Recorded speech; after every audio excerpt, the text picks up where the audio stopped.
Buenas tardes a todas y a todos. Este es un evento del Grupo de Trabajo de Claxo, Crítica Jurídica y Conflictos Sociopolíticos, en homenaje a la vida y a la obra del doctor Óscar Correas Vázquez, que hace no mucho, una obra que es vigente y será motivo de muchas sesiones de discusión en salón de clases, en sesiones de investigación, en trabajos y obras.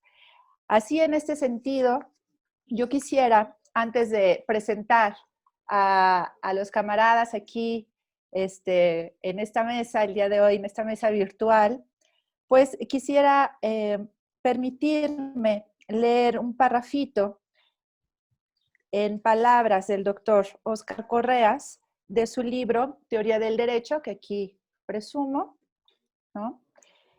Donde el doctor hace una presentación. Y yo creo que refleja en mucho lo que él buscaba, los objetivos centrales de la obra del doctor Óscar Correas. Y empiezo. Este libro quiere tomarse en serio la fórmula según la cual el derecho es un medio de control social, o mejor, la manera normativa de ejercerse el poder en una sociedad dada. Y pretende también hablar del mundo jurídico tal cual aparece a la conciencia de quienes verdaderamente lo han experimentado en los tribunales, desde dentro y desde fuera, en las comisarías, en las oficinas públicas y en la vida política cotidiana. En suma, quiere reflexionar sobre este fenómeno sin ninguna clase de maquillaje.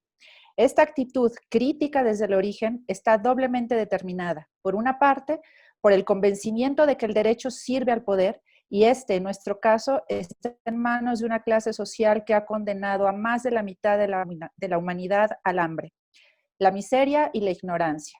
En segundo lugar, porque el derecho es, en el fondo, el instrumento de la prohibición, lo cual debe poner en guardia a cualquier espíritu. Eso es algo que hay que agradecer.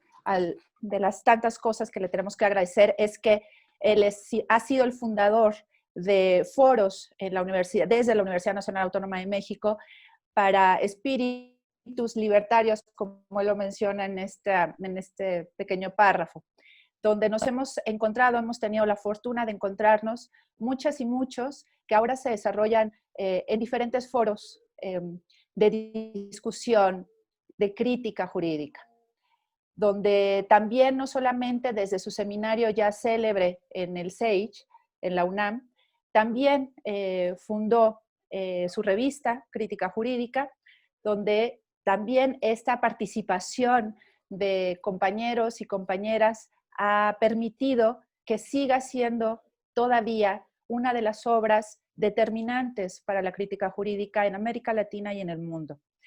Otro foro de suma importancia han sido las conferencias latinoamericanas de crítica jurídica, que en los últimos años, incluso con muchas dificultades, han llevado a cabo, pero que también, gracias a ese poder de convocatoria, a esa escuela que formó el doctor Óscar Correas, pues sigue teniendo vida y lo seguirá haciendo.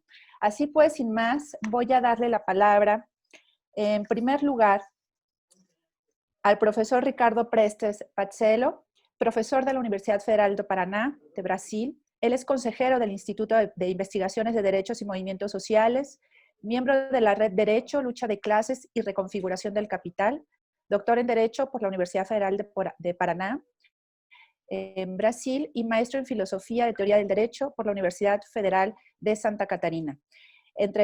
Con muchas obras escritas, artículos y libros, tenemos aquí el gusto de darle la bienvenida al profesor Ricardo. Entonces, sin más, vamos a comenzar contigo.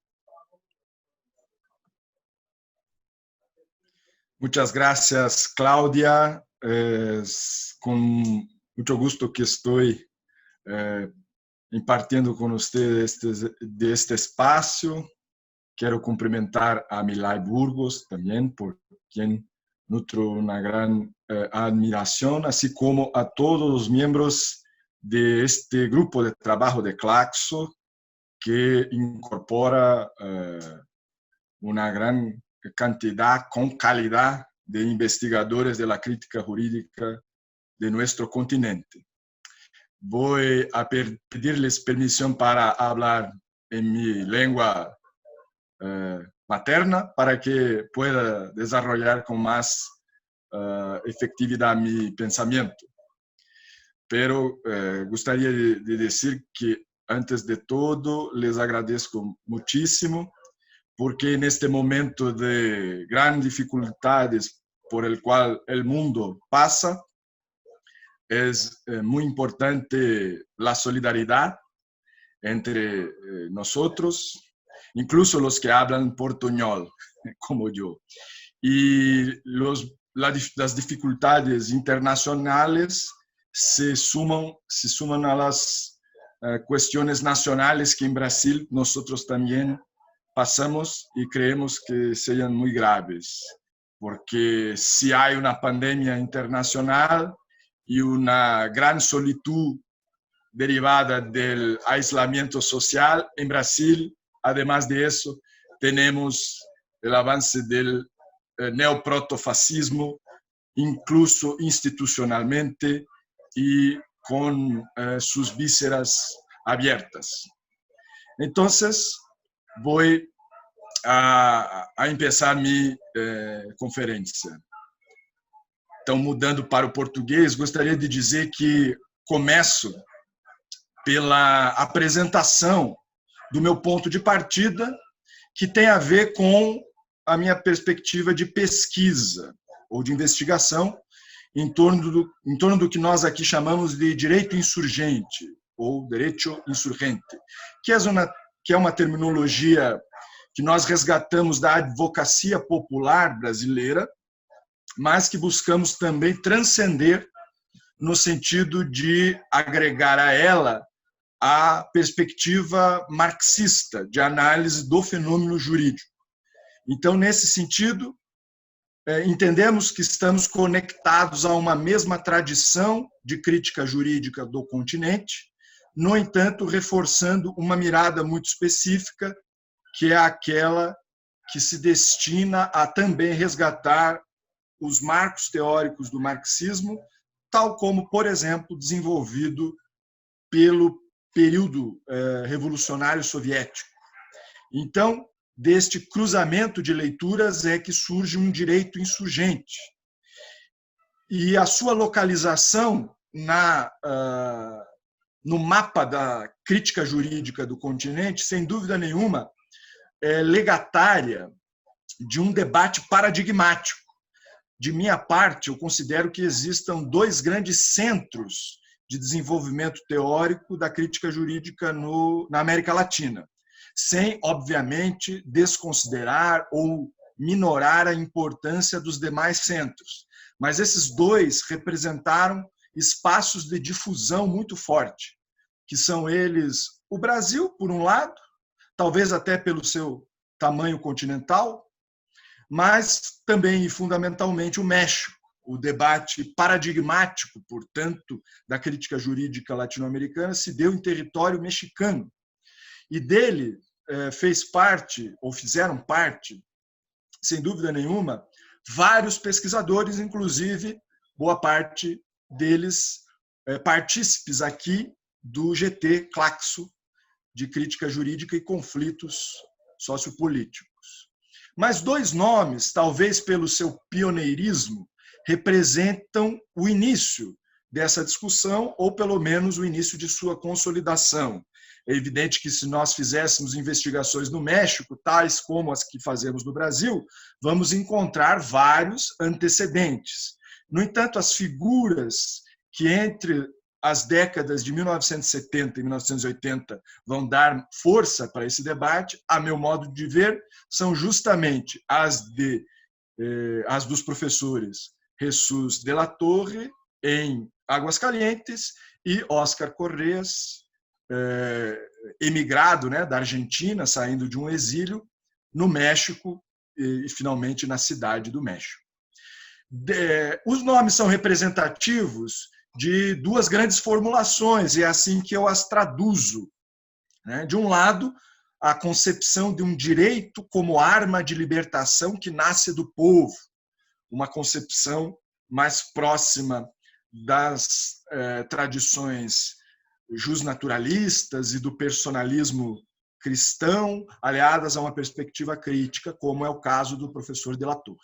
E, de outro lado, aquilo que eu chamo de forma normativa como crítica da ideologia jurídica, né? Que traduz, talvez um pouco arbitrariamente, mas tenta traduzir a totalidade da obra do professor argentino-mexicano Óscar Correas Vázquez, a quem homenageamos hoje e motivo pelo qual me dá grande honra de poder estar aqui falando de um autor que influenciou toda a minha formação.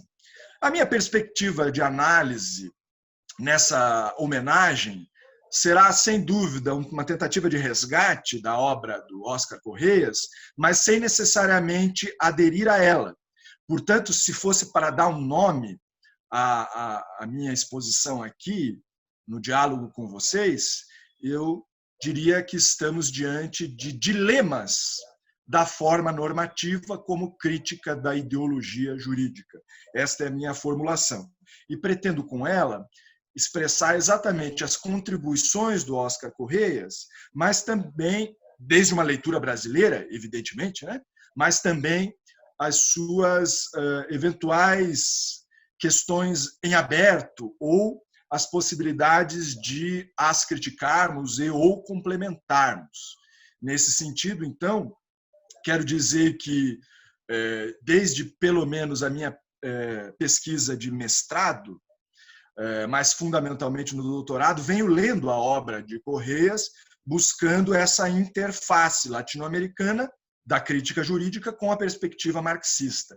E é importante dizer que, nesse sentido, nós, no Brasil, nos ressentimos muito do acesso completo à obra.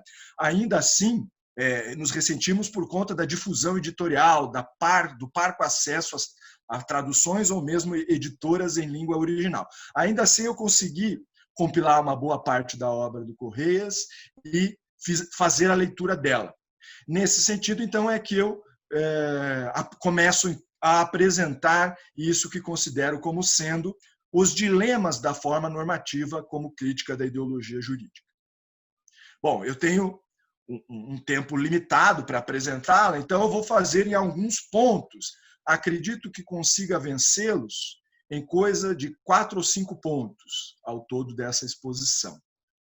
Começo dizendo, sem dúvida nenhuma, que a obra de Óscar Correas possui uma grande riqueza, né, uma diversidade de abordagens, uma formação sólida no plano filosófico e teórico-social, e gera grande interesse no pensamento social crítico do continente, em especial na seara do campo jurídico, né, no âmbito do campo jurídico. E, por isso, é importante notar que, como já dito, eu tive a oportunidade de acompanhar o debate anterior que o GT fez, né, com as participações muito interessantes do professor Antônio Volkmer e do professor Carlos Rivera, pude acompanhar o debate, e desde ele é bastante perceptível a existência de um amplo leque de enfrentamentos teórico-metodológicos que Correas realizou, né? Da teoria do direito até uma sociologia do direito, passando por uma antropologia jurídica e, por que não, perspectivas filosófico-metodológicas, pedagógicas e assim por diante. Então, há um espectro muito amplo de temas que poderíamos abordar. Mas, do ponto de vista do resgate para um direito insurgente, nos moldes do que eu pretendi colocar na apresentação, eu diria que as questões chaves que dizem respeito à obra do Correas, então, considerando este ponto de partida, são exatamente seus enfrentamentos e adesões contraditórias com marxismo e kelsenianismo. Marxismo de um lado, com uma contradição interna. Então, vejam que eu estou apresentando um dilema no pensamento de Correas, que ele buscou resolver e do ponto de vista da sua formulação chegou a bom êxito, mas que nós podemos apresentar de maneira respeitosa, mas também crítica, que é, de um lado, o marxismo, e dentro do marxismo há uma colisão, por vezes mais aderente, por vezes menos, a alguns de seus pontos chaves, e eu dividiria didaticamente isso da seguinte maneira: de um lado, a teoria do valor de Marx, né, nas obras, em especial, da passagem da década de 70 para os anos 80, e, de outro lado, uma crítica à teoria da forma jurídica de Pachucanes, neste mesmo período. Então, esse é um lado do dilema. O outro tem a ver com Kelsen, né, o grande teórico hegemônico do direito no século XX, vitorioso, pelo menos em boa parte do Ocidente, no debate entre positivistas e naturalistas. Né? De que maneira se expressa a contradição, por sua vez, dentro desse segundo polo do dilema, o do kelsenianismo? De um lado, a perspectiva normativista de Kelsen, à qual Correas adere, sem, no entanto, se valer da perspectiva monista, que costuma caracterizar a maior parte das interpretações do filósofo do direito austríaco.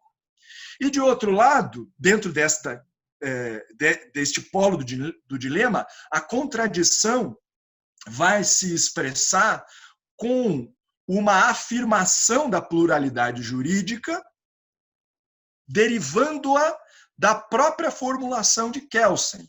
E sobre isso vou apenas apontar algumas questões que acredito relevantes, mas vou deixar o debate do pluralismo jurídico para a professora Milay Burgos, que certamente poderá, com muito mais brilhantismo, explanar sobre o assunto.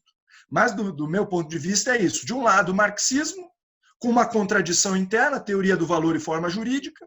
De outro, kelsenianismo, a normatividade do monismo jurídico, de um lado, informando contraditoriamente uma adesão à pluralidade jurídica, que, apesar de não monista, como a própria terminologia sugere, é igualmente normativa, porque esta é a característica a qual Oscar Correas e boa parte do pluralismo jurídico latino-americano, se não todo ele, vai aderir a uma concepção normativa de direito, que colide com o polo anterior ao qual eu me referia, que é, por exemplo, a teoria da forma jurídica de Pachucanes. Espero que a minha conexão esteja boa e eu esteja podendo me comunicar com vocês. Qualquer coisa, Cláudia, me chame a atenção. Mas, dentro desse dilema, então, maior, a gente pode extrair uma síntese. Eu vou colocar nas palavras que me são mais... com as quais eu fico mais à vontade. E vocês podem, obviamente, avaliá-la conforme os seus pressupostos. Mas, a meu modo de ver, deste dilema irá resultar um avanço e dois recuos de Oscar Correas na tentativa de conciliar os dois âmbitos. E que eu leio a partir das lentes de um direito insurgente, sublinho isso. Tudo bem? Bom, nesse sentido, qual seria esse avanço e quais seriam esses recuos da obra de Correas a partir desse ponto de vista? Se quiserem, poderíamos também traduzir como um elemento ortodoxo de Correas na interpretação do marxismo e dois elementos heterodoxos na interpretação deste mesmo marxismo do qual estou partindo aqui. E que me agrada muito, tanto ortodoxia quanto heterodoxia, apenas para deixar afirmado para vocês. Bom, qual é o avanço, qual é o grande acerto ortodoxo da obra de Correas desde esse ponto de partida? É o seguinte: é a sua formulação, a meu juízo bastante correta, a respeito do resgate semiológico de uma crítica da ideologia jurídica. Bom, também a professora Milay poderá, inclusive, me reparar e complementar da forma que bem achar necessária, mas eu faria a seguinte síntese, né? Estou trabalhando aqui com sínteses, então, resumos. Né? A discussão sobre a crítica da ideologia jurídica, ela acaba trabalhando com os âmbitos do discurso do direito e o discurso jurídico, não é mesmo? Fazendo desde logo ecoar, ainda que com uma releitura, né? A clássica distinção entre direito e ciência do direito, e no âmbito em específico do discurso do direito, do discurso del derecho, que não é o mesmo que discurso jurídico, a distinção entre os sentidos deôntico e ideológico deste discurso. Por que eu acho que esta distinção ela é cabível, plausível e interessante para o nosso resgate? Porque mostrar a existência de um âmbito ideológico do direito como enunciado normativo nos ajuda a pensar o próprio direito para além da normatividade, o que não deixa de ser uma contradição interna, a meu modo de ver, da própria formulação do Correias, mas ainda assim muito interessante. O sentido deôntico, que é aquele que é preenchido pelas intenções de pautar condutas, também é preenchido por conteúdos ideológicos extra-deônticos. Né?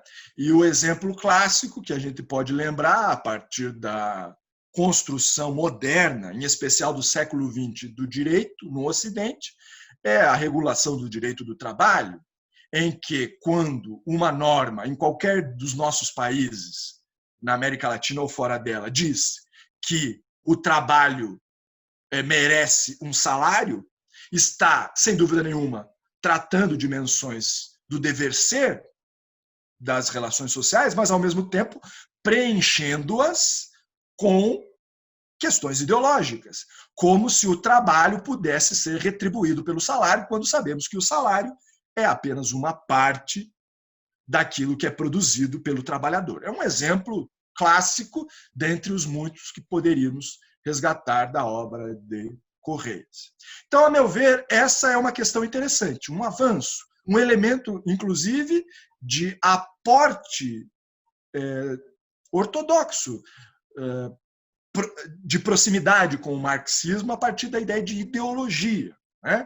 Então, o sentido ideológico do direito nos faz avançar para além do seu sentido deôntico, e isso é algo a se resgatar.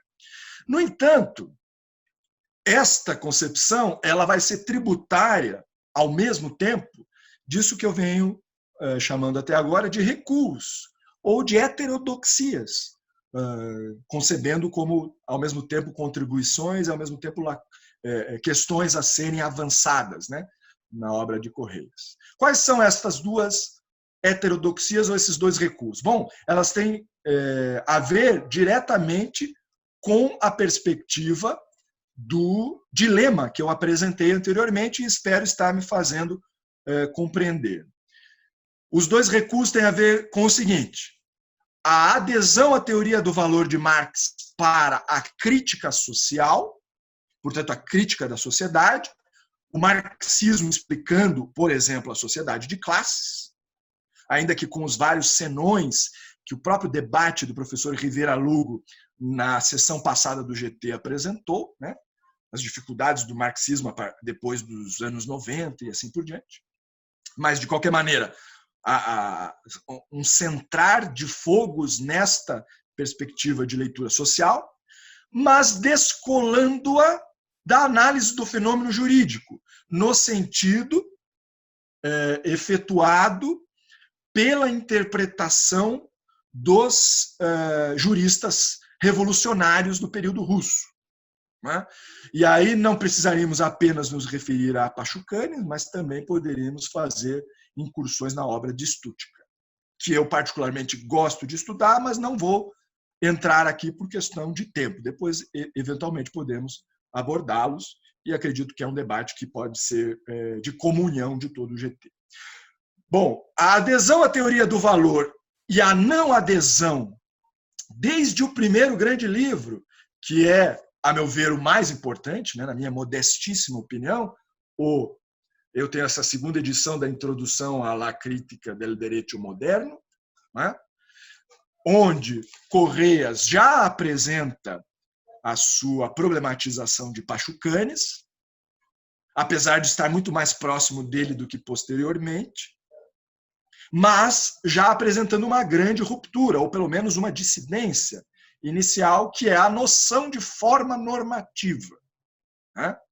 Então, ele busca se afastar do elemento motriz da leitura pachucaniana, que é a forma jurídica, mas absorve deste elemento a ideia de forma. E aí eu lembraria e sugeriria, né, um debate posterior específico sobre o texto Ideologia Jurídica, né, um ensaio que está dentro desse segundo livro que trago aqui, onde o Correias avança significativamente na sua compreensão de forma como expressão concreta de uma essência, mas agrega a ela a dimensão normativa para explicar o direito. Então, ele busca dizer assim, existem relações sociais, meus caros colegas marxistas, mas o direito não é uma forma meramente tradutora de relações sociais. Ele tem a sua própria forma, que é a forma normativa. Bom, para chegar a essa conclusão, ele enfrenta, logo no início do texto lá da Introdução Crítica ao Direito Moderno, um esboço, né, 3 grandes questionamentos dirigidos a Pachucanes. Evidentemente que dirigidos teoricamente. Todos nós sabemos que Pachucanes escreveu seu texto Teoria Geral do Direito e Marxismo em 1924 e foi para o cadafalso do stalinismo entre 1935 e 1936. Bom, o debate dos anos 80 que o Correias faz é o seguinte, ele diz, dentro dessa obra não acabada, digamos assim, na expressão também do professor Rivera Lugo, Pachucanes dá primazia para a forma sujeito quando deveria dar para a forma coisa. Esse é um primeiro elemento do Correias nesse texto. Um segundo Pachucanes ausenta-se de debater a norma, a questão normativa, segundo elemento. E, em terceiro lugar, Pachucanes reduz, talvez pelo seu tempo histórico, todo o direito ao direito civil. Terceira questão, então. Do meu ponto de vista, a crítica de Correias dos anos 80 ao Pachucanes padece de fundamentos nos 2 primeiros âmbitos e no terceiro nos coloca uma questão muito interessante. Por que eu digo que padece ou faltam maiores aprofundamentos nos 2 primeiros âmbitos? Porque, em primeiro lugar, o próprio Correias não desdobra o argumento, por exemplo, da prevalência da coisa sobre o sujeito, né?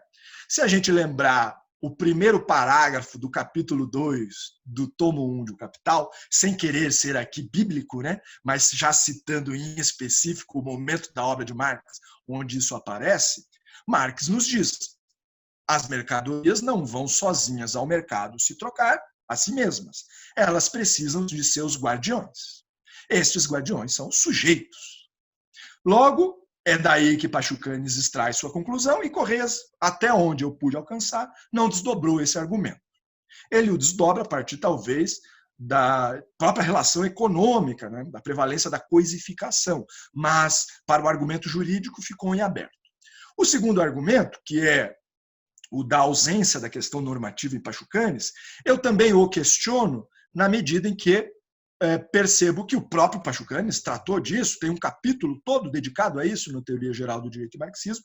Eu mesmo tive a oportunidade de, na minha pesquisa de doutoramento e depois em artigos publicados posteriormente a ela, mostrar os elementos da forma, os momentos, desculpem, da forma jurídica em Pachucanes, dentre os quais a forma normativa. Então, acho que aí também poderíamos sanar essa crítica do Correias. Agora, a última delas diz respeito a um elemento muito interessante, que é a redução do direito ao direito civil.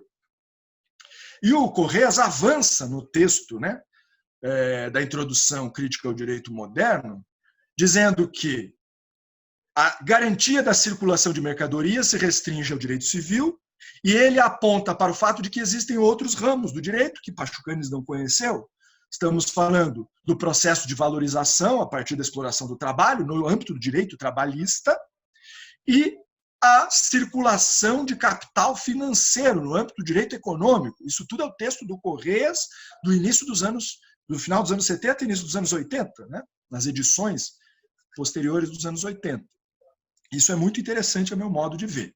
Ainda que isso pudesse ser resolvido dentro do quadrante teórico pachucaniano, por conta do questionamento da distinção entre direito público e privado, o Correias avança no ensaio sobre ideologia jurídica posterior, falando de uma forma normativa do direito público e também do direito penal.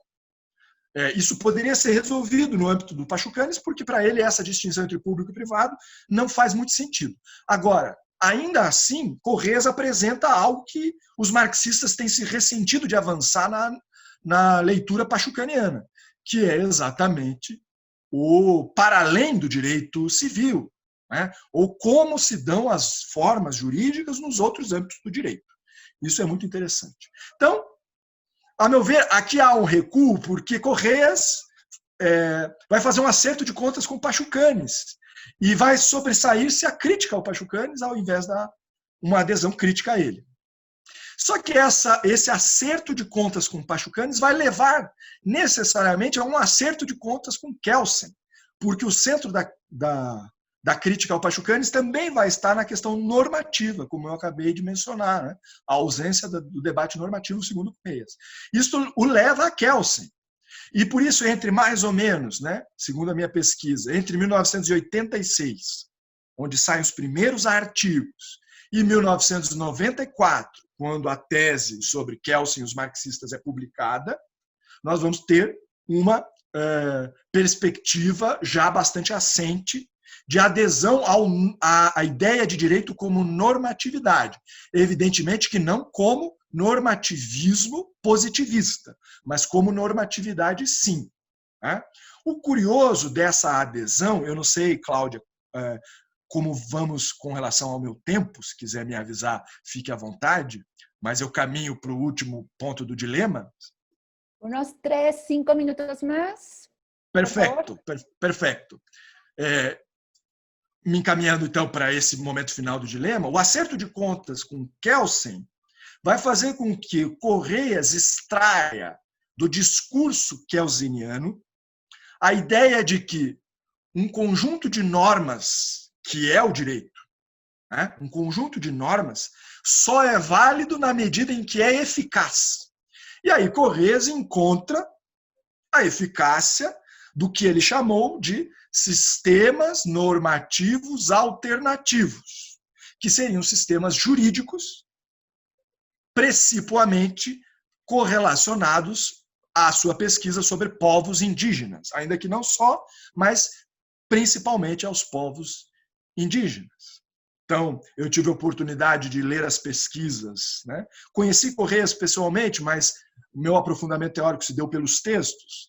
Li as pesquisas sobre os triquis, ou triquis, não sei a pronúncia exata, vocês me corrijam, sobre a Sierra Guerrero, se não me falha a memória, e substancialmente ao debate zapatista, que é aquele que mais me chamou a atenção, porque no seio do debate sobre o sistema normativo alternativo do EZLN, né, para os brasileiros, e EZLN, o Exército Zapatista de Libertação Nacional, ele encontrou o elemento jurídico da subversão, que para ele é caracterizada, inclusive, como o contraste entre normatividades, contraste este que gera uma duplicidade jurídica, em que a subversão se constata à medida em que a eficácia de um dos sistemas jurídicos avança sobre a eficácia do outro, tornando-lhe ineficaz. Então, seria grossíssimo modo, né, num exemplo muito sintetizador do debate, o caso de Chiapas, né? E, portanto, os 3 níveis de organização político-jurídica dos zapatistas, né? Muito bem. O que me parece interessante desse debate é a visibilidade, inclusive de influência kelseniana, de uma política do direito. Eu acho que um direito insurgente na América Latina precisa resgatar os usos políticos do direito, como Correias fez, inclusive, lá no texto clássico sobre as tarefas dos advogados na América Latina, né? Onde, no fundo, Correias está refletindo sobre o seu exílio, fazendo uma auto-reflexão e dizendo que são 2 as principais tarefas: a luta social dos juristas com os movimentos populares, os trabalhadores, os sindicatos, e, de outro lado, a formulação de uma crítica jurídica que compreenda teoricamente o fenômeno sobre o qual se trabalha. Sem dúvida nenhuma, isto é muito interessante, o uso político do direito. Mas qual é o recuo? O recuo é a percepção normativa do direito. Recuo considerando o paradigma marxista. Para quem faz uso do ponto de partida normativo, não há recuo algum, é verdade.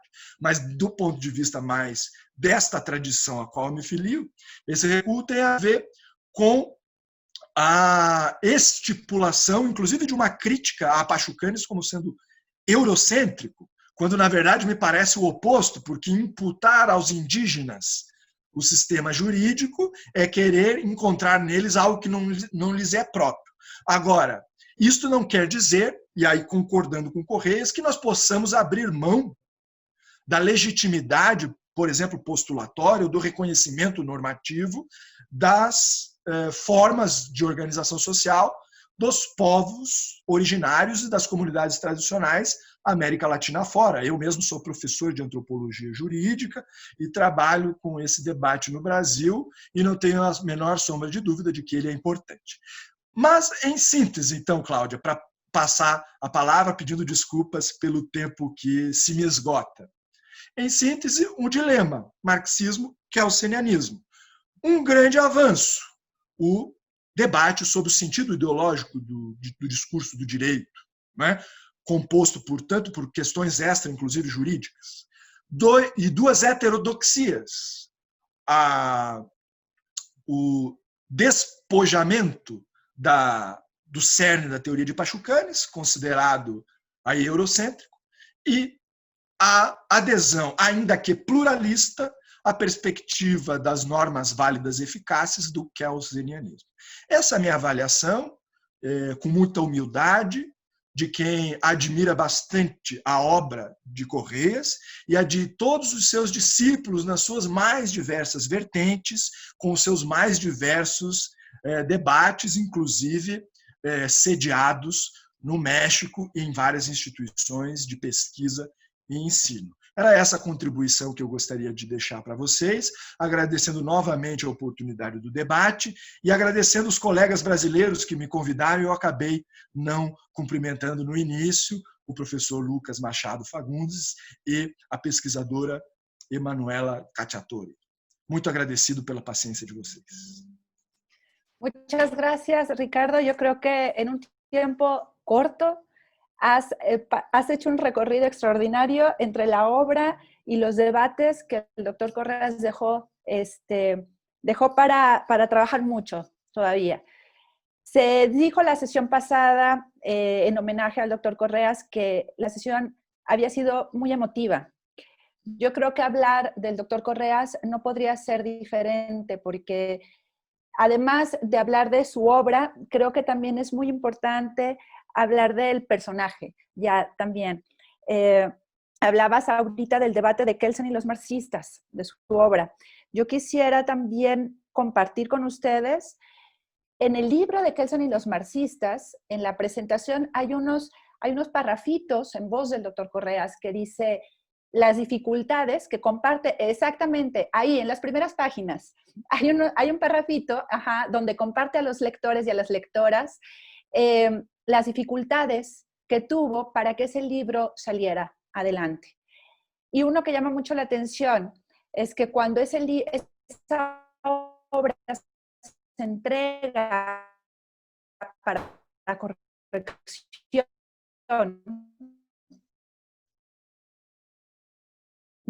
de estilo, la persona que se ocupaba de eso en aquel instituto donde se encontraba laborando, pues se negó a hacerlo. Se negó a hacer su trabajo porque comparable a entrar en los kioscos de periódicos y revistas. Su obra y la publicó en otra editorial. Así también me recuerdo un evento de los últimos eventos de las conferencias latinoamericanas de crítica jurídica, un profesor muy respetado, colega del doctor, testigo de algo que él comentó, nos platicó al público y a los presentes que cuando estaban laborando en la misma institución de investigaciones, el doctor Correas fue despedido por marxista. Este profesor lo mencionó así ante todo el público, algo que yo ya había escuchado, estas historias que rodean a los personajes en su vida, a las personas en su vida que luego se vuelven personajes, evidentemente, por la obra que realizaron. Y no tenía yo testigos, simplemente eran comentarios que se decían y este profesor, testigo de ello, pues lo compartió con todos. Son situaciones y experiencias que rodearon a la obra, ¿no? Pero también a la persona. Muchas de estas experiencias las podemos leer actualmente en la revista Crítica Jurídica Nueva Época. El número actual está publicado en la página de internet, acceso libre, de la coordinación del programa, ¿no? Del programa de Derecho, el programa de posgrado en Derecho, la coordinación del programa de posgrado en Derecho de la Universidad Nacional Autónoma de México. Esta revista pues se ha llevado a cabo gracias también y se seguirá llevando a cabo gracias actualmente a la editora Marisela Costa, esposa del doctor Correas, a quien le mandamos muchos saludos, por supuesto. Y bueno, sin más, vamos a continuar dándole la palabra ahora a una de las coordinadoras, de las flamantes coordinadoras del grupo de trabajo de Claxo. Junto con Lucas y junto con la doctora Beatriz Ragland, tenemos a Milay Burgos Matamoros, una muy humilde presentación para una gran persona. Ella es licenciada en Derecho por la Universidad de La Habana, tiene estudios de posgrado en la UNAM en Derecho y Estudios Latinoamericanos, ha trabajado temas de filosofía, de Derecho e Historia de las ideas jurídicas en América Latina con perspectivas críticas, es profesora en la Universidad Autónoma de la Ciudad de México desde el 2008, también es profesora en la Facultad de Derecho de la UNAM y en programas de posgrado y especialización. Sus áreas de especialización son filosofía del derecho, teoría e historia del Estado y el derecho, derechos humanos y derecho constitucional. Pues sin más, Milay, te cedo la palabra, el micrófono. Gracias, Claudia. Gracias, Ricardo, por tan buena exposición. Gracias, Claudia, por estar con nosotros acá y compartir. Sobre todo en los últimos años estuviste también coordinando las jornadas de crítica jurídica, es muy importante. Y Ricardo, un gusto conocerte. Me interesa mucho muchas de las cosas que has dicho, porque justamente lo que quería yo era también poner algunas notas en tono de homenaje, porque yo creo que sí, que hay que evidentemente homenajear y aplaudir todo lo que hizo Oscar. Voy a referir a algunas cuestiones importantes. Y también esos tonos también desde una perspectiva crítica, que es un poco también el legado, ¿no? ¿Qué nos representa para nosotros la crítica jurídica dentro del pensamiento jurídico crítico?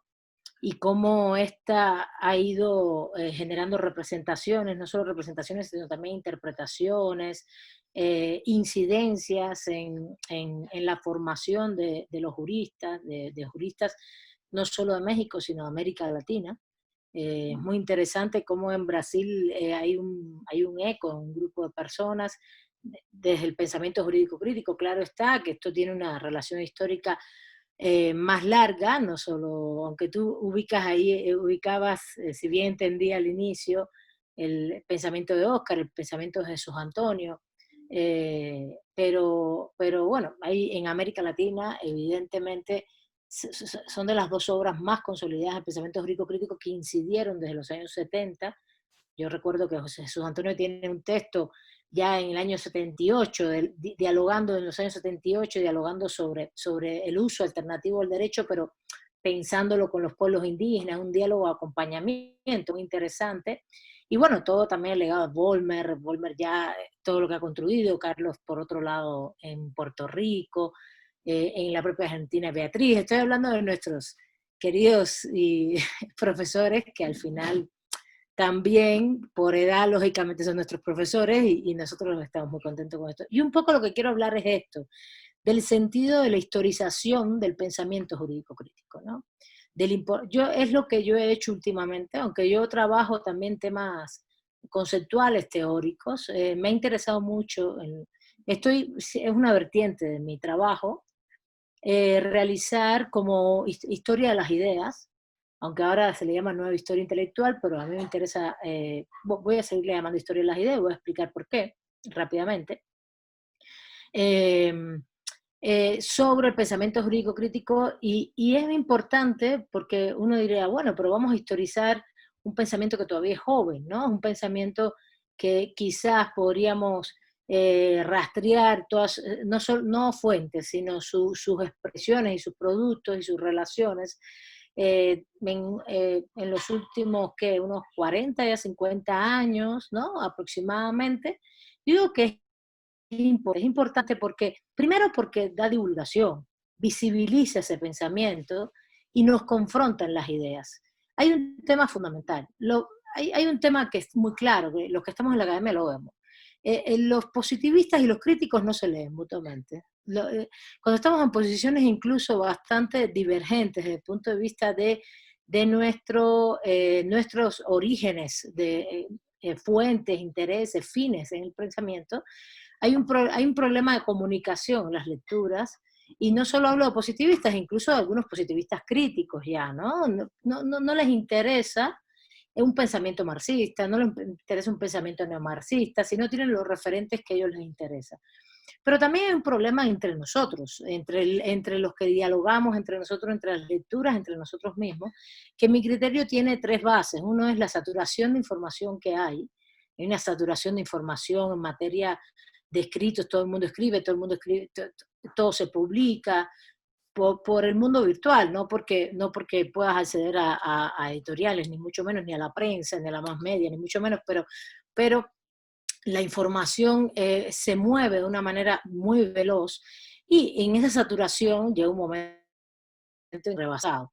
Lo otro es la falta de espacios de divulgación, de promoción, de exposición de los pensamientos críticos respecto a los dominantes, evidentemente, porque que los marginalizan los marginalizan, y bueno, es lo que Kuhn siempre dijo, ¿no? La comunidad científica acepta lo que es teoría, y si no te acepta como lo que tú estás haciendo es algo válido, evidentemente, o serio, según ellos, esa comunidad científica, tú no puedes en un momento determinado, o lo poco que puedes sacar es bastante mínimo en materia de publicaciones, etc. Y lo otro que yo creo que también nos afecta, aunque bueno, un ejemplo de esto es este grupo de trabajo, ¿no? Este grupo de trabajo que ya está en su tercera edición, y que incluso el primero lo comenzó el propio Oscar Correas. Digo tercera edición, aunque sean diferentes actores y diferentes temas, porque se ha concentrado en el pensamiento jurídico crítico, en la crítica del derecho. Es interesante que justamente lo que estamos intentando es desde muchas aristas diferentes, y esa es la tercera razón por la que yo veo que es importante historizar estos procesos, y ahorita voy a hablar por qué procesos, del tema de la disciplinariedad, ¿no? Los que hacen filosofía y teoría por un lado, los que hacen historia, los que hacen antropología por otro, sociología por otro, análisis político-jurídico. Y yo creo que, bueno, un ejemplo de este grupo es que podamos comunicarnos, interactuar y también criticarnos en todos los aspectos, lo que podamos en un momento determinado aportar mente jurídico crítico. Y yo sí creo que es muy válido sistematizar, clasificar, historizar críticamente las ideas, porque no solo nos conocemos, como les decía, nos confrontamos. Y en esa confrontación, en ese diálogo de confrontación, de debate, va a haber mejor resultado académico. Y un resultado académico que al final, por el compromiso que tenemos, es de acompañamiento de luchas, de movimientos sociales, pero también es formativo, es docente, es investigativo. Y esto es importante.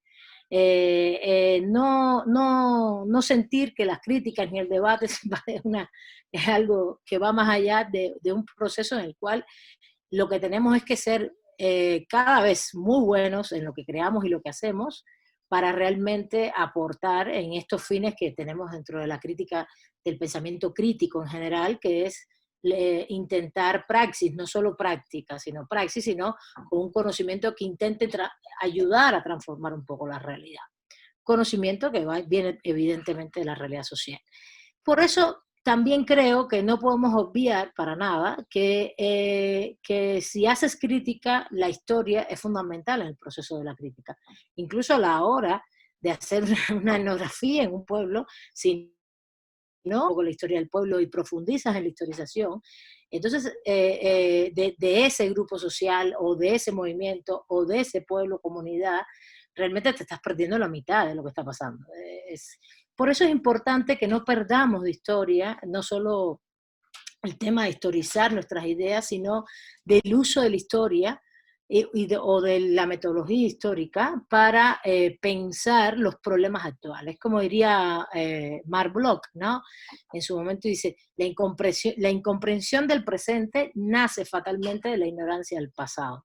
Pero quizás es igualmente vano esforzarse por comprender el pasado si no se sabe nada del presente. Entonces, ese diálogo entre el presente y el pasado, para mí es muy importante dentro de las investigaciones. Y aquí es donde quiero un poco pensar y decir todo lo que tenemos como reto, ¿no? No es porque solo el profesor Oscar Correas haya fallecido hace poco, sino es un reto hacia todo el pensamiento jurídico-crítico que se está haciendo y ya se ha hecho durante 40, 50 años, yo creo aproximadamente, es pensar esta historia de las ideas, y le llamo historia de las ideas porque es historia intelectual, sobre todo promocionada desde Argentina, con Palti, etcétera, y algunos de sus exponentes, frente a Arturo Andrés Roy, Leopoldo Sea, que son como los padres de la historia de las ideas, o los padres fundamentales, sobre todo acá en México, en Argentina. Y yo creo que no estamos haciendo cosas diferentes. Yo creo que ellos obvian completamente la historización de las ideas que se hace, sobre todo en México, en estos últimos 30 años, y en esa obviedad no están viendo todo lo que ellos plantean como una nueva historia intelectual que realmente es parte de una historia de las ideas que se está haciendo hoy. Por ejemplo, ¿qué tenemos que ver? Y aquí voy a enfatizar estos 4 puntos porque un poco es lo que yo quisiera que veamos en el pensamiento de Oscar. No solo, y yo les decía, no solamente porque haya fallecido, yo creo que es importante historizar lo que él produjo, pero cómo lo produjo. Entonces esto no solamente uno va a ver el producto, es decir, los libros, los artículos, todo lo que se produjo, sino primero todo el proceso histórico del propio investigador, del propio profesor, todo su proceso, su situación. Y está, que si hacemos un decursario, ahorita voy a hacer el decursario un poco de los elementos que tengo, porque para esto se hace falta toda una investigación de mucho tiempo, es algo que yo vengo haciendo no de Oscar específicamente, sino del pensamiento jurídico cubano, y del mexicano crítico, pero me interesa mucho el de él, y he reunido algunos elementos, pero apenas no es una investigación para nada terminada, y es una investigación que yo creo que habría que hacerla más colectivamente, no solo individual.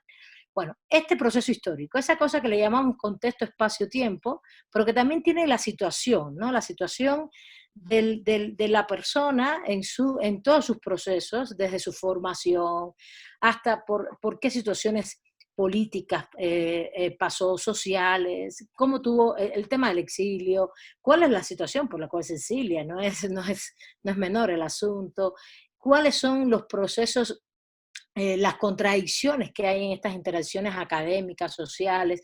No es solamente hablar solamente la dictadura argentina, sino todas las interacciones que se puedan haber dado allá y todas las interacciones que después se dieron acá en México. También sus productos, sus fuentes, es un poco todo lo que hizo Ricardo, ¿no? Los conceptos, las fuentes, cómo esas fuentes dialogan, se pueden tener contradicciones, qué principios básicos tiene, pero también esos productos y fuentes tienen acontecimientos, tienen circunstancias. En Oscar se ve muy claramente, yo voy a atreverme a decir que hay un primer Oscar y un segundo Oscar sin que el segundo niegue el primero, ¿no? Y ahorita voy a comentar por qué. Y lo llevan a ir variando posiciones. Ninguna persona tiene un pensamiento lineal. Los pensamientos están situados, están circunstanciados, tienen acontecimientos. Ese es el segundo punto. El tercer punto son las instituciones. ¿En qué marco institucional te desarrollaste? ¿Cómo pudiste desarrollarte en ese marco institucional?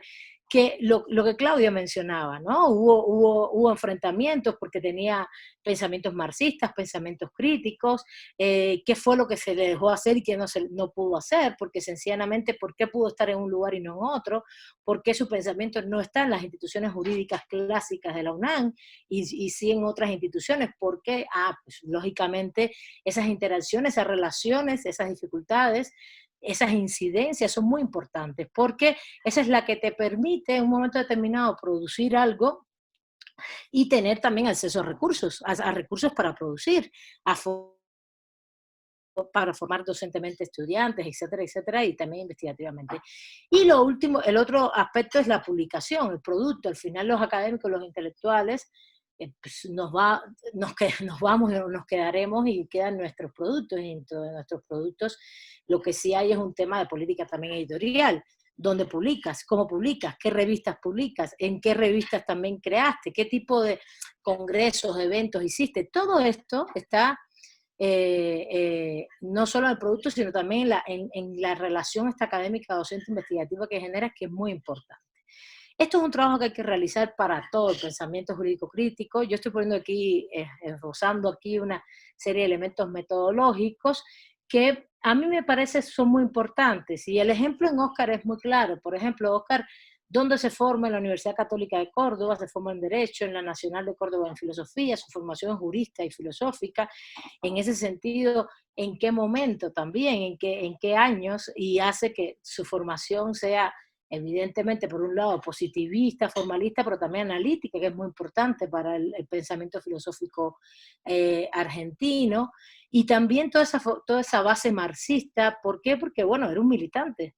Había, evidentemente, desde los años 60 estaba en la agrupación de abogados de Córdoba, participó con juristas democráticos y de izquierda, defendían presos políticos, hacían declaraciones políticas. Hay unas notas que puedes encontrar, entrevistas que se le han hecho, donde él decía, nosotros tenemos que dar la cara en el juicio, nosotros tenemos que dar la cara en la audiencia para poder sacar a los compañeros que están presos. Y si das la cara, das el nombre, el que está expuesto eres tú. Y esa es de las razones fundamentales por la cual en el año 76 tiene que salir de Argentina al exilio hacia México, ¿no?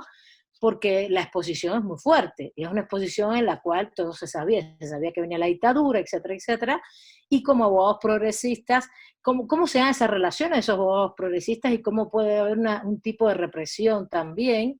Bueno, hay muchas historias en Argentina sobre, no solo la represión en general, para muchos sectores, incluso abogados que a lo mejor creía en los valores democráticos y no militaban en la izquierda, aunque él sí militaba en la izquierda, y fueron asesinados, como el caso famoso, el caso del padre Gerardo Pizzarello, ¿no? Que es un caso muy famoso porque no militaba en la izquierda, también fue asesinado. Por suerte Oscar sale de Argentina, viene a México, y con esa formación y ese contexto, ¿a qué México llegas, no? ¿A qué México llegas?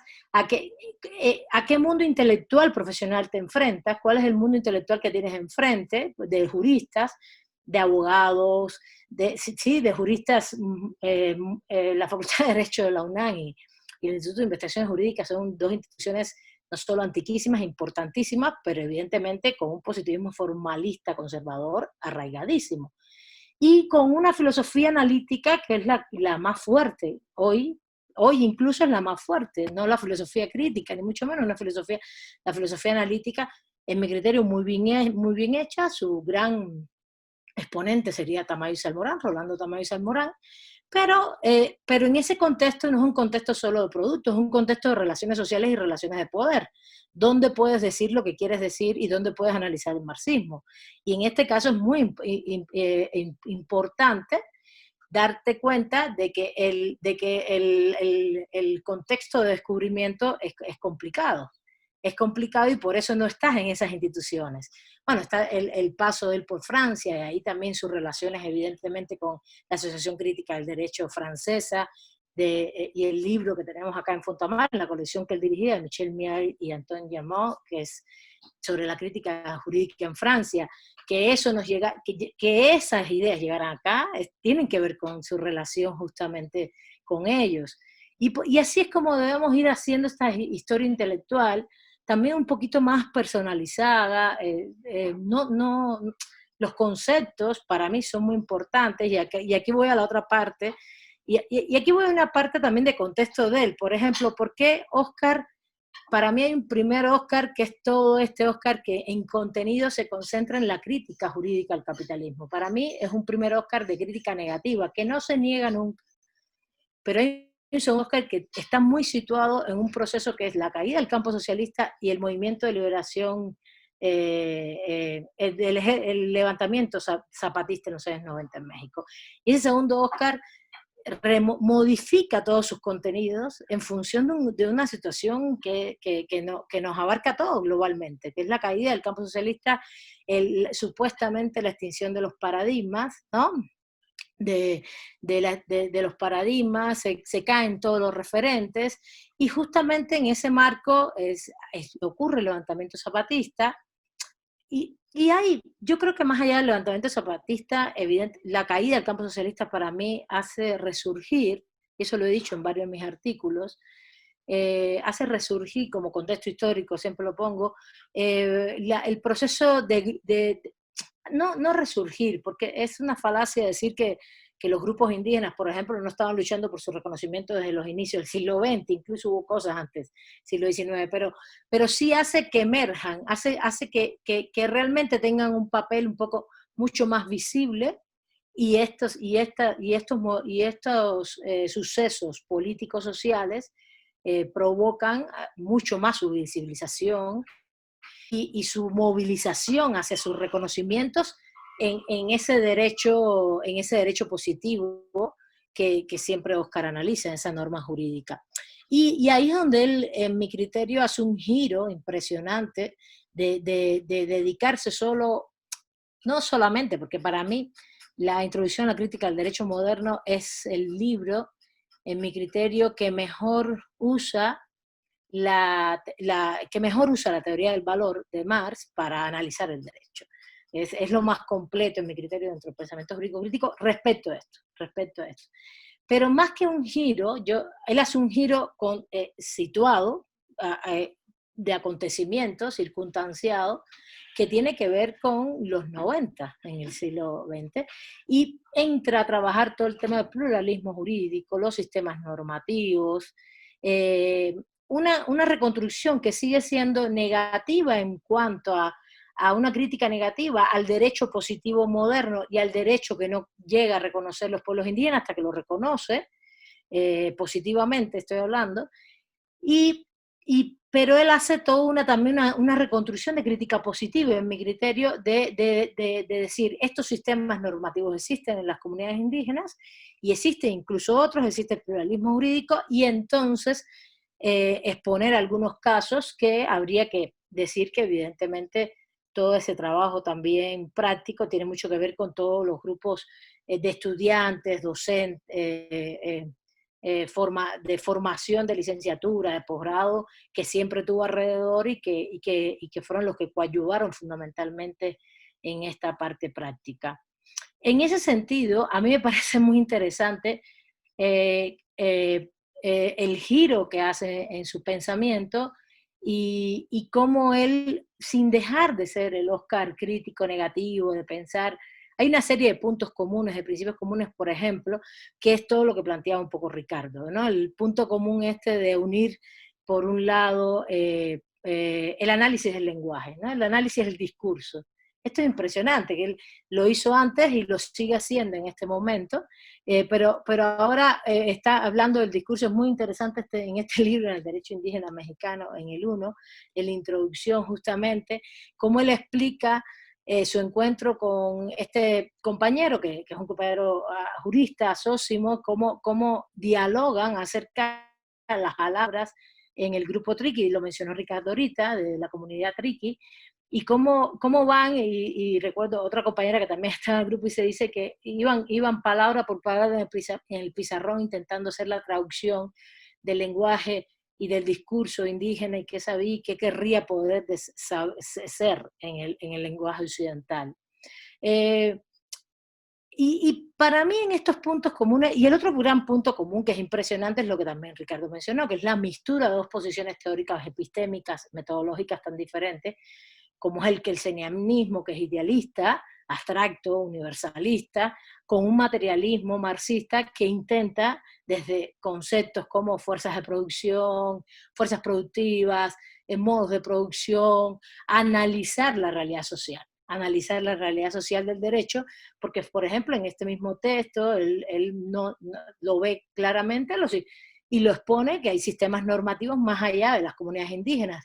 Habla del tema de las prisiones, por ejemplo, y cita un estudio que está hecho por unos profesores que están en la UACM sobre el derecho en las prisiones, habla del derecho, no en el narcotráfico específicamente, pero lo pone como en los grupos estos que están en la ilegalidad y que también tienen una serie de normatividades. Entonces, no está ubicado en esa realidad social. Entonces, ¿cómo haces la conjunción entre una teoría del derecho que quieres incorporar todo este tipo de normativas, que no es solo la del derecho estatal, sino también la de otros derechos y otros sistemas jurídicos? Kelsen, él lo dice y lo afirma, es impresionante, y ahí se generan muchas contradicciones, y eso, bueno, desde el punto de vista de lo que se llama dentro de la historia intelectual o de las ideas que estoy refiriendo, historia conceptual, habría que hacer expresar todas estas contradicciones. Y ya para ir, ¿cómo voy de tiempo, Claudia? Ya 2 minutos, ¿no? ¿Sí? El micrófono, Bueno, 2 minutos más, vale. por favor. Y ya Sí, para ir 3 minutos. cerrando, Mucho. vale. Y ya para ir cerrando, estoy exponiendo solo como todo lo que podríamos hacer y dialogar, y cómo ya hablé del contexto de descubrimiento, hablé después de los contenidos, ahora hay mucho, está todo la cápita de relaciones institucionales y sociales, ¿no?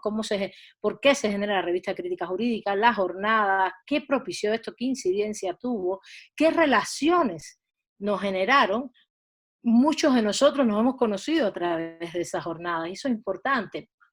Aunque incluso podemos tener opiniones diferentes, no solo del pensamiento, de un pensamiento específico, y también de grupos de pensamiento, nos hemos conocido ahí, hemos intercambiado ahí, nos hemos enriquecido allí. Y eso no es menor el asunto.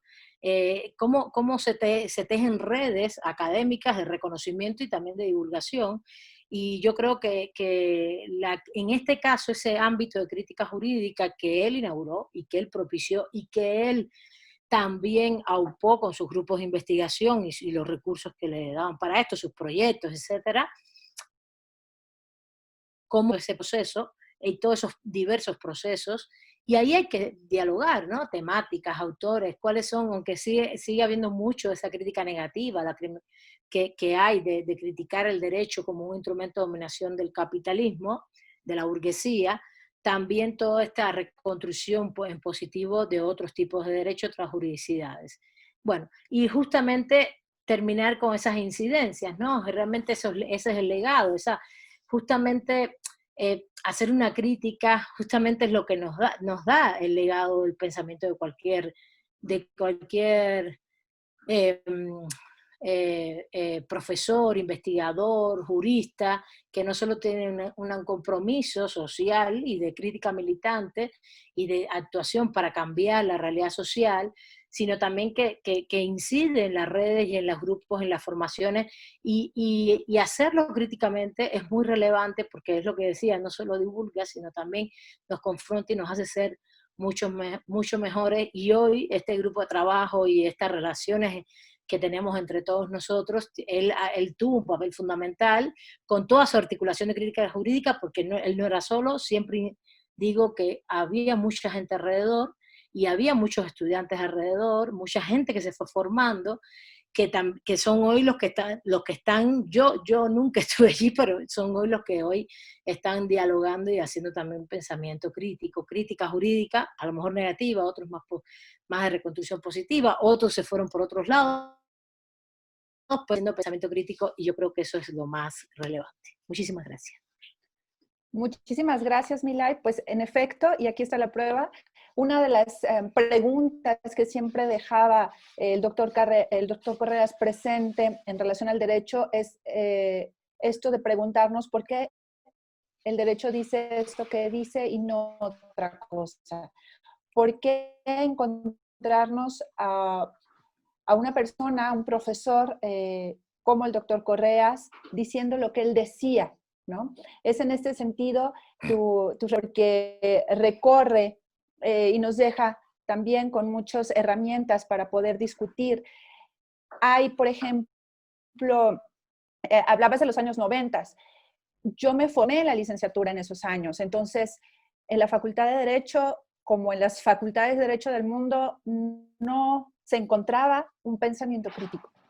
Ahora sí porque están alumnos del doctor Correas, porque están otras personas que han trabajado estos temas donde necesariamente se ve la influencia del doctor, no como la sola, pero sí como una de las más importantes, sobre todo en México, porque no había muchos foros en aquellos años.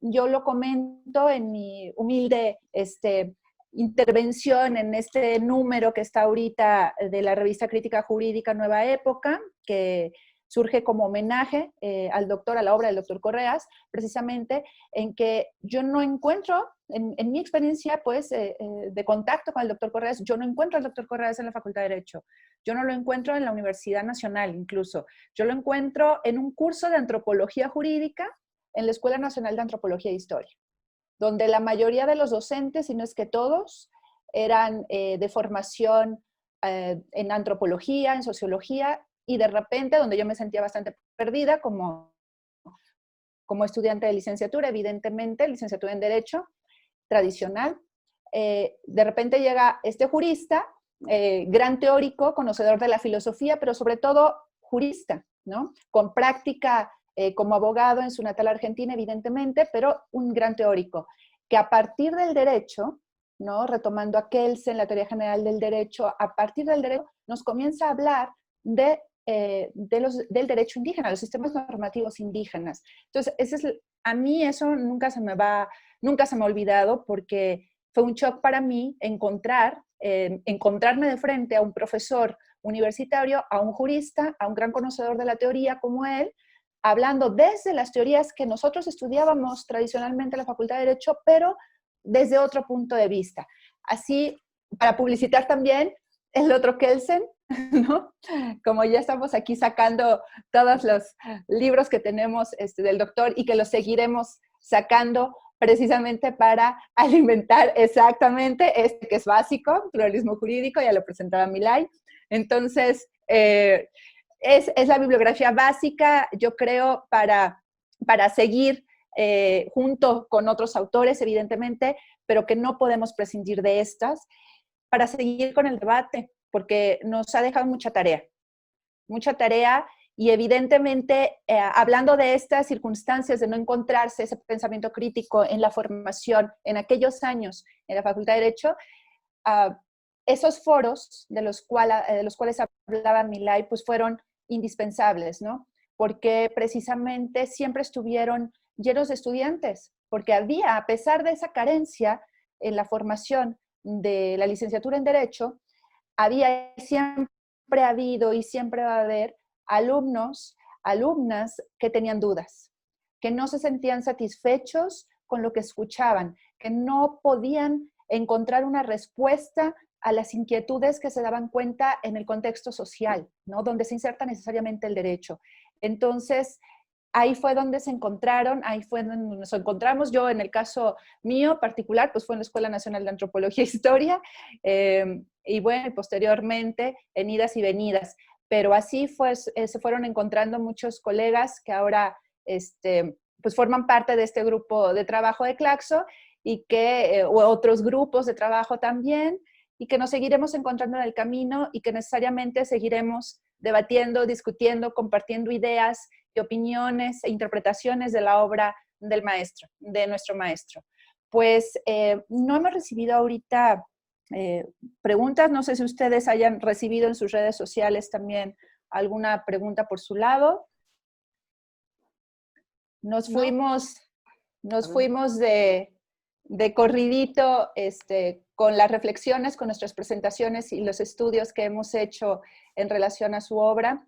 Y pues solamente nos queda agradecer al grupo de trabajo. Entonces, podemos continuar. cerrar. No sé si Ricardo quiera comentar algo. Sí, si hay alguna otra Quiero intervención comentar de Ricardo. todo, Milay, Claudia, pero ustedes... Pues si quieren unos minutitos más, dejando para cerrar. El debate abierto, y para cerrar, evidentemente, Ricardo, tómate unos minutitos para poder cerrar esta sesión de la mejor manera posible. Sí, Claudia, creo que sea interesante para nosotros que no somos de México, saber si no el contexto exacto de los problemas de Correas en las instituciones, sean ellas cuales fueran, porque tenemos las cuestiones en Argentina, y tenemos las cuestiones en México y no solo en la UNAM. Entonces, de mi parte, a mí me gustaría de saber, incluso con la contestación que sea posible de ustedes, lo que se puede decir hoy, después de Oscar Correas tener dejado nuestro mundo. No sé si fue para otro o no, pero ¿o qué se puede decir? Porque quiero decir algo.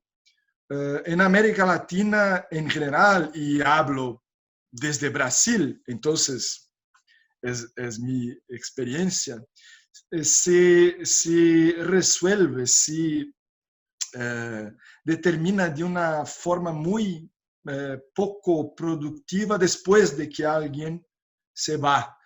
Incluso cuanto a sus publicaciones. En Brasil nosotros tenemos una tragedia que es nuestros grandes autores críticos, después de muertos, no se pueden publicarlos porque el capital determina que los derechos sucesorios sean de sus descendientes. Entonces, las obras de Roberto Lira Filho, Miguel Pressburger, por ejemplo, son obras sin acceso. Además de eso, hay todas las cuestiones biográficas que creo que una historia, véase, una parte, ¿no? Una parte de la historia intelectual podría de alguna manera nos explicar. Entonces, para la América Latina, lo que se puede decir, Milay y Claudia, sobre las cuestiones que hicieron de Correas uno de los más importantes teóricos críticos del derecho para el continente, pero con tantas dificultades en su propia casa. Es una curiosidad, no sé si se puede contestar, no sé lo que se puede, hasta dónde se puede, pero las figuras que son los testigos son ustedes, entonces es lo que es posible preguntar a ustedes, más allá de los pasillos de las jornadas y todo eso. A mí me gustaría saber. A mí me gustaría también, Ricardo, ver el tema de la recepción en Brasil, ¿no? Por donde tú lo comentaste, ¿no? Tú lo comentaste al inicio un poco, pero la recepción de esas ideas en Brasil en qué contexto, cómo se expanden. A mí me parece eso muy importante, interesante también por otro lado. Eh, yo creo, a ver, mi experiencia, llevo unos 13, 14 años dando clases en la Facultad de Derecho del UNAM. Creo que la Claudia andabas en Francia haciendo doctorado, ¿no? En esa época, más o menos estuviste bastante tiempo por allá y nos conocimos más acá, Claudia y yo, pero justo en lo que yo he visto y he vivido, porque además sí he estado en las instituciones de la UNAM clásicas de derecho, y lo que yo veo que él al final estaba en Puebla, acá uno de nuestros colegas, Carlos Ordoño, otro gran amigo jurista, también de profesor de la sociólogo, creo, politólogo, estoy ya diciendo, Carlos, que comenta que en Puebla, donde estuvo Oscar, había un ambiente intelectual muy propicio, lo comentó ahí en YouTube, para desarrollar este pensamiento. Y claro, es que muchos investigadores se fueron hacia allá porque no podían estar en los polos dominantes acá. Ese fue un tema, porque estás hablando de finales de los 70, principios de los 80. ¿Cuál es el tipo de pensamiento filosófico jurídico que predomina? Incluso aunque tengas el socialismo real latente, no importa, estás en países capitalistas, que también yo hago ese estudio, es muy diferente la producción jurídica, teórica, filosófica de estos países a la del socialismo real. Esto que Ricardo mismo llamó como un marxismo ortodoxo, eso es un tema que habría que debatir, los ortodoxos, heterodoxos, yo tengo varios escritos sobre eso, pero yo creo que hay que todavía profundizar mucho en esos conceptos, que es para nosotros ortodoxia, heterodoxia. eh, y de hecho ubico a Oscar primero en una visión ortodoxa del marxismo, para mí son muy importantes todas las dos visiones, no es para nada peyorativo, y lo ubico en un heterodoxismo mayor después en los 90. Pero ¿qué contexto había? Había un contexto muy importante en Puebla, y lo otro es al CEIX, al Centro de Investigaciones Interdisciplinarias de Ciencias Humanidades de la UNAM, que son centros de investigación muy plurales. Hoy está el Centro de Investigación de América Latina y del Caribe, el CIAL, está el CEIX, de hecho está el CRIM por allá en Morelos. Son centros bastante plurales, son centros en el cual, pero no tienen incluso la categoría de los institutos. Los institutos son los que son más cerrados desde el punto de vista de la producción intelectual, en el caso de la UNAM. ¿Cómo sale el pensamiento? Como dice Claudia, lo encontró en la ENA, son muchos estudiantes. La Facultad de Derecho de la UNAM tiene 10.000 estudiantes. 10.000 estudiantes. Hay estudiantes que tienen hay estudiantes siempre que tienen inquietudes y se van acercando e intentando buscar quién es el profesor crítico, y si no hay profesor, cuál es la referencia crítica. Y es lo que decía Claudia, en mi criterio, que se fueron acercando, buscando referencias, porque tenían intereses, porque el levantamiento zapatista también provocó muchas inquietudes en un grupo de estudiantes y provocó inquietudes en estudiantes de derecho. Entonces, esa relación entre el contexto espacio-tiempo, la situación histórica, las relaciones, y cuidado, que cuando dije que la Facultad de Derecho no es que no todo el mundo era conservador, había un par de casos, el propio padre de Carlos Ordóñez, José Ordóñez, José Emilio Ordóñez y Fuentes, que trabajaba por los indígenas en jurídicas y lo trabajó muchísimo. Qué bueno, ¿no? Porque era también un referente. En el caso de la Facultad de Derecho, había profesores, ahí Claudia las podrá referir mejor, pero siempre hubo profesores interesantes, más que críticos progresistas, dos o tres, pero el cuerpo del estudiantado es tan amplio que siempre fue buscando referencias. Habría que hacer la historia más fina, Ricardo, por ejemplo, cómo realmente está toda esta colección, la colección de Fontamara, que es una colección que él dirigía. Esa relación eso es muy importante, porque además esto es una gran editorial que tiene fuerza, que tiene tirada, que está en un espacio importante, entonces ahí eso se está reproduciendo el conocimiento. Y lo otro es que evidentemente, y yo creo que esto hay que decirlo, Oscar siempre alzó la voz fuerte, la alzó como académico, y trató de que se hablara de crítica jurídica, y como tuvo esos espacios abiertos, primero en Puebla, después en el CEIX, pudo hacer estas jornadas y eso se reprodujo. Eso fue una ola de expansión que estuvo muy bien porque generó, como decía yo, las redes que te estoy comentando. Yo yo conocí a Carlos Rivera Lugo justo de esta manera, pero cuando vienes a ver vas conociendo a los colegas en ese sentido, en esas redes, en ese tipo de intercambios y de jornadas. Muchos compañeros de Brasil, de Argentina han venido a las jornadas, son los que han venido a las jornadas y hemos podido intercambiar. Ha estado muy, muy interesante y yo creo que eso hay que agradecérselo eternamente, ¿no? Es lo que yo podría decir. Exactamente. Qué bueno que mencionas al doctor Ordóñez Papá, desde el Instituto de Investigaciones Jurídicas, que trabajaba, en efecto, en aquellos años, era la única persona que trabajaba desde la investigación, en el Instituto de Investigaciones Jurídicas, pueblos indígenas, desde la sociología jurídica. En la Facultad de Derecho había un abogado asesor de los zapatistas, muy famoso y muy querido, Luis Javier Garrido Platas. Exactamente. ¿No? Pero él trabajaba, que también pues partió muy prematuramente, porque él era muy, pues muy querido, muy seguido por estudiantes, precisamente porque era uno de estos profesores que yo podría decir también, como el doctor Correas, valientes. No les temblaba la pluma. En el caso del doctor Luis Javier Garrido Platas, desde la ciencia política, que era, me parece, la materia que enseñaba en la Facultad de Derecho, escribía, tenía sus columnas en La Jornada en aquellos tiempos y acompañaba tanto desde la universidad, el movimiento zapatista, como asesorándolo, los acompañaba realmente. En esos años, todavía no sé, escuchaba tanto de la obra del doctor en materia de pueblos indígenas, de pluralismo jurídico, aunque sí fue a finales de los 90, que fue que yo lo encontré en la Escuela Nacional de Antropología Jurídica, hablando desde su conocimiento, desde su posición como jurista de los derechos de los pueblos, de los sistemas normativos indígenas como derecho, ¿no? Usando toda esta teoría general del derecho desde una perspectiva crítica y aplicada a otros derechos y no necesariamente a los hegemónicos. Entonces, sí había otros personajes, sí había otros profesores, pero no era todavía pues un gran número.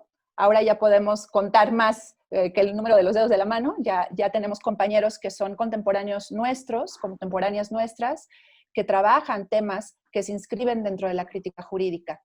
No sé si por aquí mandan algunos otros preguntas. Cláudia, creo que... Sí, de Lucas. Que Milay... sí, hay algo de Lucas. Pero Milay había mencionado la recepción en Brasil. Eso. Adelante, Entonces, sí es cierto. Pero si quieres antes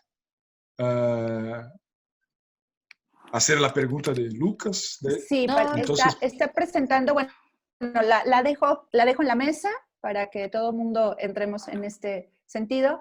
Se quería abrir más específico, hablar más, de manera más específica sobre pluralismo jurídico en el derecho marxista, en Correas, como en el artículo de una relación entre categorías.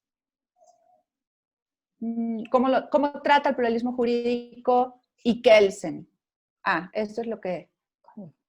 hacia la relación entre el derecho y el pluralismo jurídico. De acuerdo. Bueno, pues no sé si quieran en este sentido entrarle a la discusión, además de responder sobre la recepción que mencionaba Milay, y seguimos con la pregunta que nos deja aquí Lucas. Sí, yo lo contesto y también hablo de esto que Milay ha comentado, y después Milay también, si quiera, caso quieras. Sobre la recepción, es evidente que habría que hacer como dijiste, Milay, una investigación más fina, pero muy rápidamente hay depoimentos. El propio Volkmer ha dicho que ha conocido Correas, creo que en fines de los 80, inicio de los 90, no me recuerdo exactamente. Correas fue invitado para varios eventos en Brasil, e incluso bancas y todo eso. Y uno de los más importantes caminos de la recepción de la obra de Correas, creo yo, porque Brasil, creo, es América Latina, pero está muchas veces lejos de América Latina. Uno de los caminos fue la cuestión de la difusión de la obra de los franceses. Entonces, la critique du droit fue uno de los caminos que los investigadores del sur de Brasil, en especial, creo yo, difundieron. Y por ocasión también del Congreso del Derecho Alternativo. Yo tengo aquí conmigo las publicaciones de 1992 y 93, que son los anales, son segundo y tercero anales, y las revistas de 93, 94 de Derecho Alternativo. Entonces, Óscar Correas estaba en esas 4 publicaciones.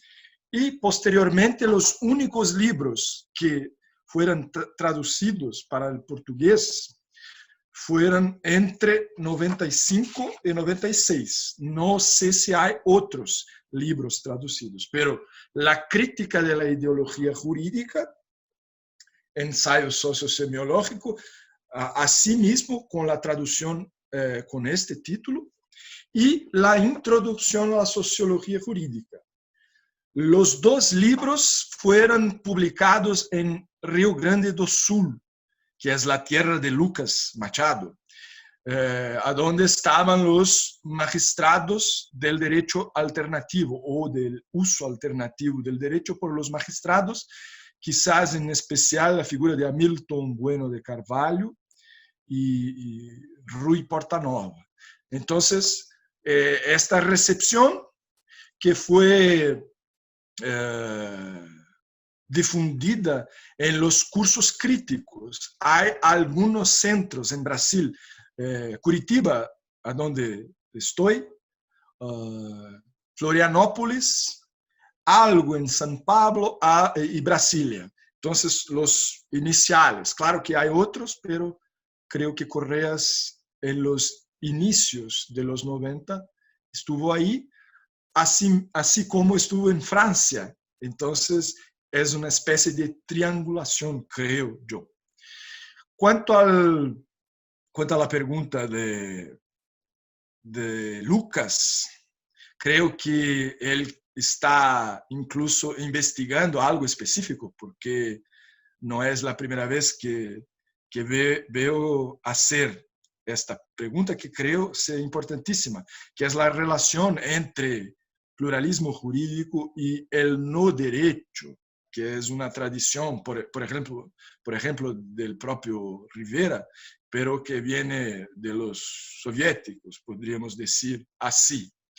Creo, Lucas, que Óscar Correas no formula la idea de no derecho. Como he dicho, él prefiere hablar de derecho como una forma normativa. Y para él, la forma normativa es algo más que el derecho burgués. Entonces, habría derechos que no son los del capital. Pero, bajo la concepción de los marxistas, que parten de la teoría de la forma jurídica, estos otros derechos serían los no derechos. Entonces, sería una posibilidad de realizar la interlocución con Correas. Y la interlocución sería esta, de una crítica social marxista que se vale de una perspectiva normativa del derecho que puede ser jurídica o no, a depender del lugar de partida, del enfoque que se dará. Yo haría esta contestación para amigo Lucas. Excelente. Milay, no sé si quieras contribuir en algo. Yo quisiera también aportar un poquito. creo que la obra del doctor Correas en relación a la pregunta que hace nuestro amigo Lucas Machado se relaciona a la utilización de conceptos, de categorías desde la teoría general del derecho, desde aquella concepción del derecho teórica que ha servido tradicionalmente como arma también para legitimar, ¿no? Como un discurso para legitimar la discriminación y el racismo y la violencia contra los pueblos indígenas. Entonces, por eso es muy interesante, porque utiliza el mismo discurso con el que se forma a los nuevos juristas, pero desde otra perspectiva. Entonces, en esos tiempos, en aquellos años de la Escuela Nacional de Antropología e Historia que yo encontré al doctor, la discusión era que si existía, bueno, sigue siendo todavía, si existía, se podría hablar de la existencia de derechos fuera de un órgano político llamado Estado, específicamente Estado moderno, ¿no? Entonces, lo que respondía el doctor Correas era, bueno, entonces, sí, Kelsen dice que el derecho y el Estado es lo mismo, y la discusión es, es que hay otras formas, ¿no? Hay derecho fuera del Estado, derecho que no se relaciona con el Estado. Entonces, ante esto, el doctor Correas decía, bueno, si tomamos a Kelsen y decimos derecho y Estado es lo mismo, ¿por qué no decimos si hay muchos derechos, no que estos derechos estén fuera del Estado, sino de que también hay muchos estados? Y eso es muy interesante, ¿no? Porque es casi sacrílego para los juristas. No sé, Milay, ¿tú qué piensas? Qué bueno que comentaste, Claudia. Por eso también le dijimos, Claudia, pues Claudia es especialista en esos temas, ha estudiado justamente la parte de pluralismo jurídico de Oscar y eso. Y le dije, expon, pero no quiso. Pero qué bueno. Yo iba a comentar solamente una partecita, Lucas. A ver, la vinculación está en esto que dice Claudia, entonces él vincula, y el análisis lo hace desde usando las categorías de modo de producción y fuerzas productivas, y propiedad específicamente, para intentar hacer un diálogo entre esa teoría del derecho, que aquí también cuando él les pone la teoría del derecho usa toda la lógica jurídica, ¿no? De operadores deónticos, prohibido, obligatorio, permitido, facultativo, ese no lo usa tanto, pero bueno, está, y usa todo ese análisis lógico jurídico para darle una categoría a qué son esas normas y cuándo se distinguen con esta visión tradicional, cuándo son normas sociales, qué querría decir este término de costumbres que es peyorativo, cuándo son normas sociales, cuándo son normas jurídicas, y de ahí va deconstruyendo y va hacia los sistemas normativos indígenas como pluralismo, como parte de ese pluralismo jurídico, basándonos en todo lo que Claudia comentó, haciendo el análisis desde la propiedad, el tema de las formas mercantiles, la propiedad, como viendo la propiedad comunal de los pueblos, y yo creo que ahí hay que ver, porque ahí puede haber de pronto hay un reconocimiento de la propiedad comunal, pero también como en México, y él analiza México, y en México todo esto se fue reglamentando y reconociendo a partir de los ejidos y los bienes comunales, y casi todos los pueblos indígenas quedaron dentro de esa regulación, inicialmente en ese proceso que se le llama, dentro del proceso de los derechos colectivos de los pueblos indígenas, históricamente de reconocimiento, como un proceso de integración, asimilación de los pueblos dentro del derecho interno, que no quiere decir que sea reconocimiento, no hubo reconocimiento, fue absorción. Y lo convirtieron en ejidos y bienes comunales. Él se basa más en esta línea y hay dos planos ahí de análisis, Lucas, que es el plano de esa legislación agraria mexicana y ese reconocimiento después de los derechos de los pueblos indígenas, esos dos planos, donde él está dialogando con el derecho positivo mexicano, ¿entiendes? Y a la vez reconoce que hay normas, no, hay un cuerpo normativo, los propios, porque sobre todo porque hay jueces, interpretan y solucionan conflictos. Entonces yo creo que todo este tema, ahí vamos a encontrar, en mi criterio hay cosas que son contradictorias y es muy interesante. Sobre todo decir, bueno, voy a partir desde Kelsen, aunque bueno, ya lo explicó muy bien Claudia, pero lo interesante es que pudo sostener y armar un cuerpo teórico bastante importante y producir esto en un contexto en el que los juristas hoy lo que hacen, los juristas tradicionales, no la antropología jurídica crítica ni la sociología jurídica crítica, sobre todo, y la teoría jurídica crítica, y él fue precursor en eso. Los juristas tradicionales lo que hacen es decir, bueno, sí hay derechos de los pueblos indígenas porque está en el orden internacional y porque está en el orden interno a partir del artículo 1, y etcétera, etcétera. Y los convenios internacionales, 169 de la OIT, etcétera, pero todo se subordina a. Y ahí es donde habría que empezar a dialogar. Todo se subordina a qué. Porque justamente las regulaciones internas mexicanas hacen, como todos estos lenguajes constitucionalistas, subordinarte al Estado-Nación, ¿no? Entonces, ahí es donde hay que empezar a romper y dialogar y decir hasta qué punto, porque la realidad no es esa. Subordinan en muchos, la decisión de los jueces y las decisiones del Estado mexicano subordinan en cuanto a determinados intereses. Si hay intereses del capital, depende.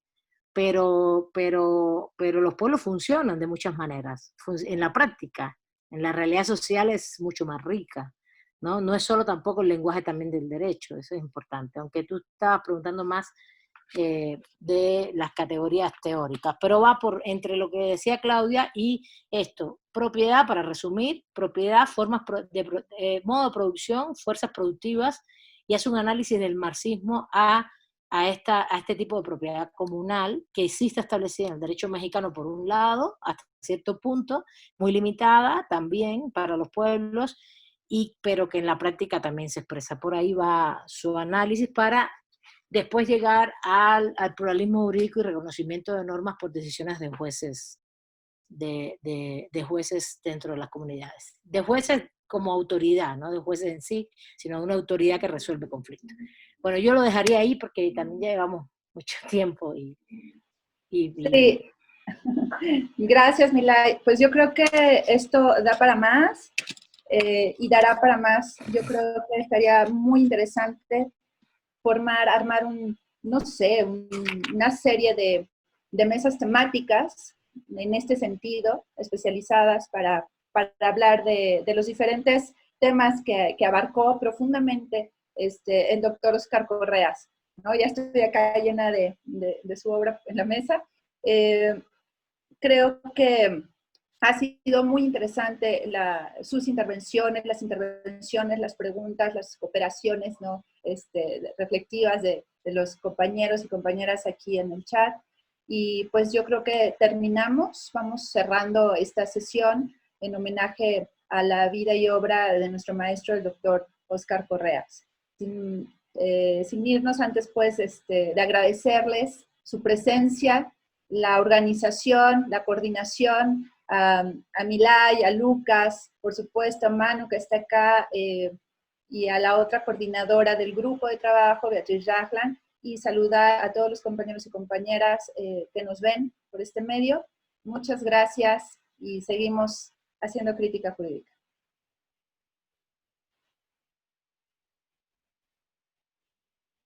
Muchas gracias, Claudia. Muchas gracias, Ricardo.